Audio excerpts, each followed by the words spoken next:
কাছে হাত জোড় করে ক্ষমা চাচ্ছেন, সেখানে তো আপনার ওই 17 বছরের মেয়ে ছাড়া, মরিয়ম ছাড়া আপনার প্রথম স্ত্রীকে দেখলাম।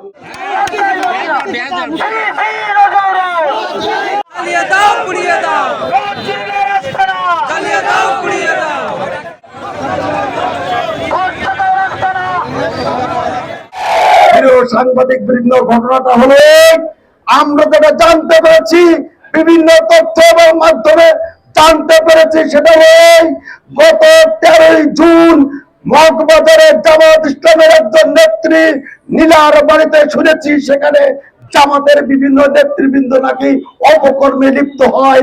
ওই নীলার বাসায় গাজী নজরুল এই মহিলা মরিয়মকে নিয়ে গিয়েছিল। মরিয়মকে নিয়ে যাওয়ার পরে যখন 3 ঘন্টা অতিবাহিত হয়েছে, উনি রামলীলায় যখন মত্ত ছিলেন, ঠিক সেই সময় স্থানীয় জনগণ ঠিক পেয়ে ওনাকে ধরেছিল, হাতে নাতে ধরেছিল, অপ্রীতিকর অবস্থায় তাকে ধরেছিল। ধরার পরে বললো যে আপনার বাড়ি কোথায়? উনি বললেন সাতক্ষীরায়। রে মুরব্বী, সাতক্ষীরায়? উনি ওনার এমপির কার্ড বের করে দিলেন, আমাদের এমপির না, সরি, জামাত ইসলামের পদবীর কার্ড বের করে দিলেন।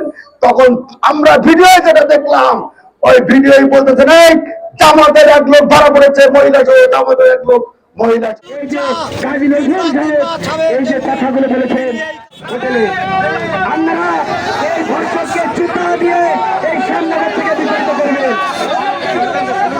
ধর্ষকদের ঠিকানা রামনগরের ঠিকানা।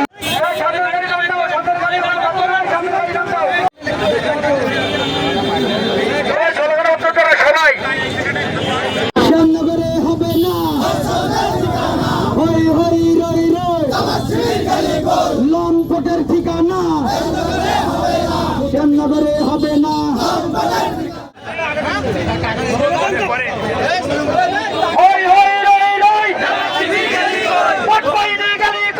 দর্শকরা গেলি কো, হই হই রই রে, ভোট বাহিনী গেলি কো।